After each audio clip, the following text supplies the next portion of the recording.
Hello, welcome back to Casablanca.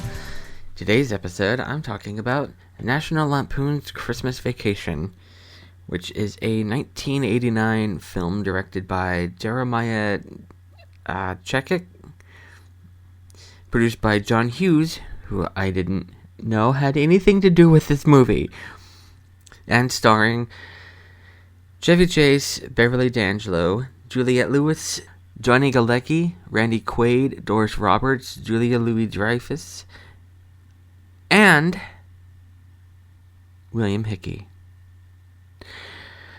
Okay, first off, that's the most names I've ever included on the starring. It's just, there's so many amazing actors in this. I didn't even realize we're in this, and I just had to include them. I want to address something, because you probably noticed something. 2 episodes ago, I did Mouse Hunt, and the 2 main characters, their father was played by William Hickey.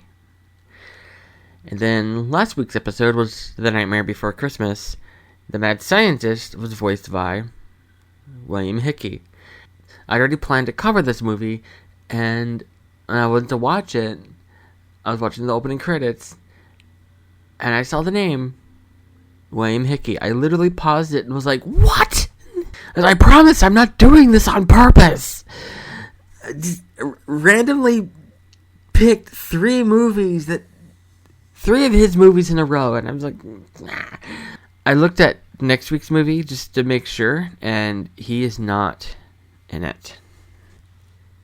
Anyway, so this movie is a classic. I saw it a bunch of times as a kid.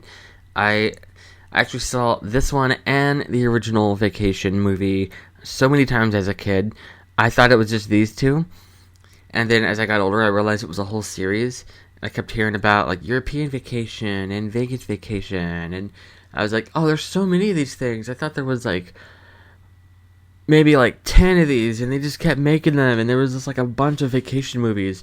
And whenever I went to go research for this, I was like, all right, let's see how many there are. No, that's it. Technically there's 5, and technically there's 6. They're National Lampoon's Vacation, European Vacation, Christmas Vacation, Vegas Vacation.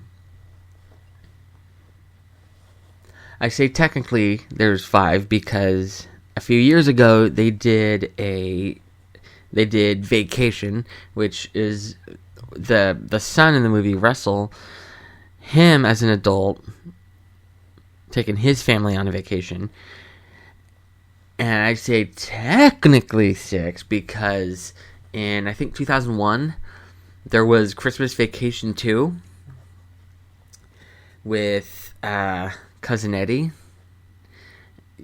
stranded on an island. I watched it out of curiosity. I saw it a long time ago. I heard about it. I'm like, oh, they made a sequel. Cool. Cousin Eddie? He gets his own movie? Nice. And I watched it, and I was like, how do I get that time back? It's not good at all. Like, it's not even... why did they call it Christmas Vacation 2?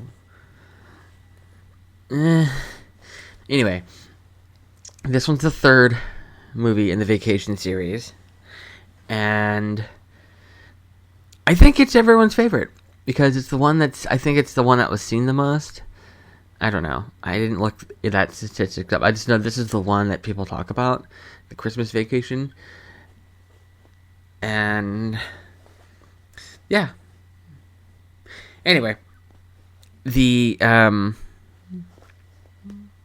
first off, I want to talk about the boss in this. I forgot the name of the boss, but it's played by Brian Doyle Murphy. And something that I actually never noticed until this one is he doesn't really know Clark's name. Clark Griswold, played by Chevy Chase. Pretty much every time until the end, whenever you see him, he says the wrong name. And it's very subtle.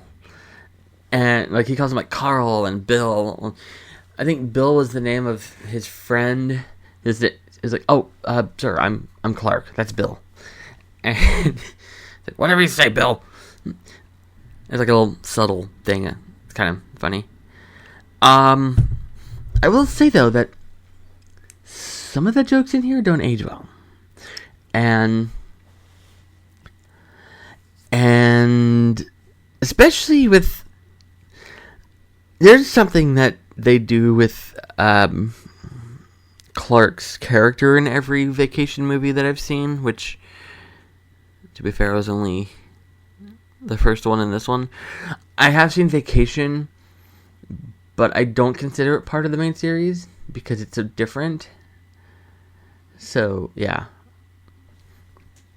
Anyway, I've seen the first one and this one, and I'm pretty sure they would do it in European Vacation and Vegas Vacation, but there's this joke that I've seen in a bunch of movies from like a long time ago that definitely don't hold up, where like when a guy sees a pretty girl, suddenly he can't speak and he keeps saying things like it's like, oh, this is the best movie ever. Oh, that's a best movie. Like, and it's very stupid. Even back then, it was stupid. Does it here? He's at like a mall, gift shopping, and he sees like this model who's like a cashier, who is basically a lingerie store clerk. And he walks up. He just like starts acting stupid, and then he like Eli. At first, he started at first like after a while he acknowledges that he has a wife, but then he pulls back and was like, God rest her soul. Oh, she's not dead. We're divorced. Yeah, she's gone, and. That's not. I don't like it. But that's like a scene. Oh, it does come back later. He's like looking at the window, and he's daydreaming about a pool he's planning on having installed, and he's picturing his family swimming in the pool and having fun, and then suddenly she's on the diving board, like, taking her bathing suit off. I'm like, really? We're doing this again? And then I'm getting ahead of myself. It starts with... The film starts, I'm just now getting to the beginning of the film, even though I've covered several aspects of the film. With the getting of the Christmas tree, which it's a great way to start the film. They're driving on the road. One thing I've always liked about the Clark Griswold character is like the way he speaks in certain scenes. It's like it's like the tradition of the Griswold family Christmas tree, or it's like something like that. Like the way he talks, and it's like so enthusiastic and into it, and it's like not even just that. Like every time he's trying to like oversell something for his kids, and it's like the way he talks about it. It's always so funny to me. And like they find this tree, it's too big, and Ellen, his wife, is like, Clark, how are we going to get this? It's too big. It's not going to fit in our yard. And he's like, it's not going in our yard. It's going in our living room.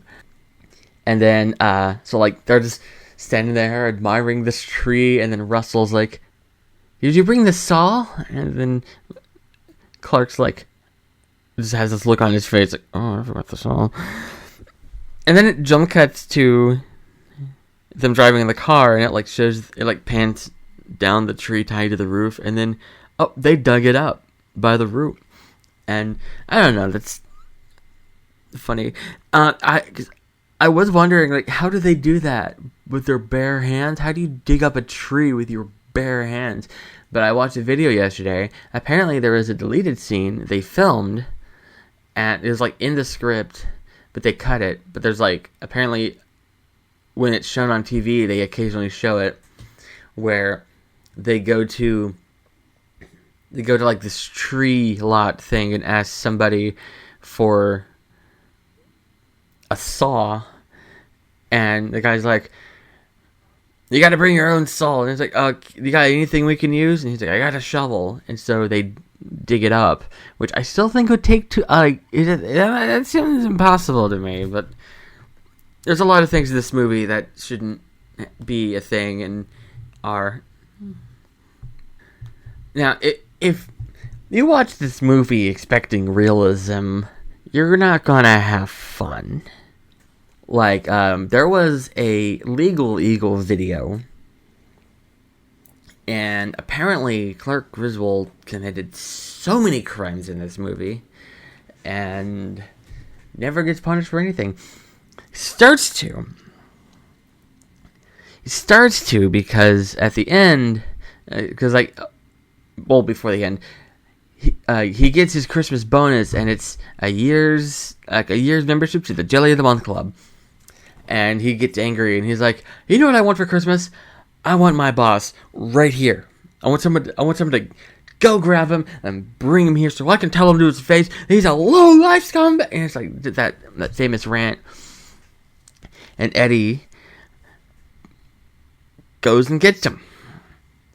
And obviously the cops show up. Man, they were like, the boss was like, "What bonus? I cut bonuses." But then he actually sees how it affects them, and he's like, "You know what? It looks good on paper, but now that I see how it affects you, nah."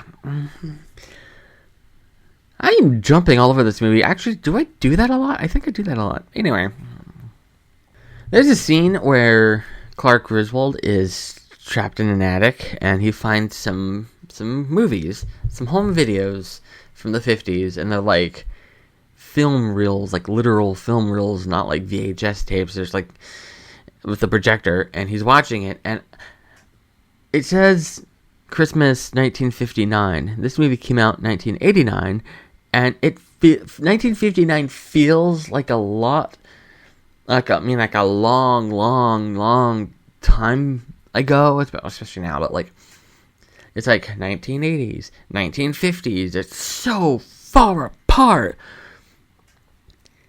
And then I realized, that's exactly 30 years.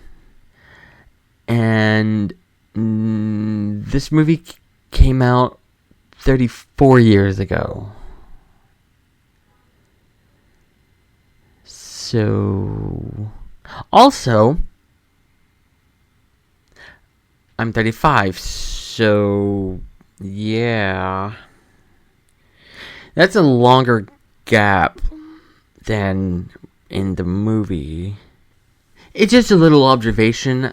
Just more reasons why I hate the passage of time so much. Well, it's funny because somebody shared something once. It was like, "People born in 1999 are now 47. Let that sink in." And I was like, What? Oh, it's a troll. Oh. Yeah, good times. Even though I haven't mentioned him since the beginning of the episode, speaking of William Hickey, his character is probably one of my favorites in this movie, because it's the way he talks and like the way he acts. It's just hilarious, and I can't even mimic it if I tried. And I tried, and it didn't work out. So I am not going to try. And his character's wife's name, well, not her name, was Aunt Bethany, and his name was Lewis. But in the movie, the actress was Mae Questel. And something I didn't know, because I remember this, I've seen this movie my whole life, and I remember her character, and the way she talks, and everything, and something I didn't realize until the other day is she was the voice of Betty Boop and Olive Oil. And it had been over 50 years, almost 60 years since then, because she started voicing Betty Boop in 1931 and Olive Oyl in 1933, and this was 1989. So, yeah. I'm looking, she would have been, I think, 79 at the time of this film. I'm not good at mathing. I'm looking at her Wikipedia. She died at age 89 in 98. So I think, because like the movie was 1989, so I'm guessing she would have been, I don't know, I'm not good at mathing.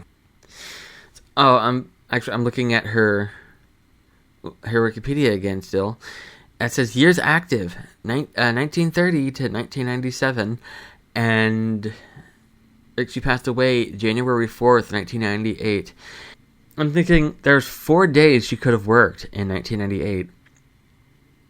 And I'm guessing she was sick in the last days that she was alive. Actually, you know what? I'm going to look here. She died from complications related to Alzheimer's disease at age 89 in her Manhattan apartment. Oh. So I'm looking at her selected filmography. And, you know how they say things don't age well? Especially like old cartoons. Yeah, just looking at 2 of the episodes. I'm scrolling through the Betty Boop episodes here listed. There's a lot. Wait, Snow White? Oh, that's a Betty Boop cartoon. I was like, she voiced Snow White? Okay, there's 2 Betty Boop episodes here. The name doesn't age well. There's Bimbo's Initiation and Bimbo's Express. And I'm like, wait, actually, they have Wikipedia page. Let's see. Copyright set. Wait, analysis, recognition. The film's copyright was renewed in 1958. That's all it.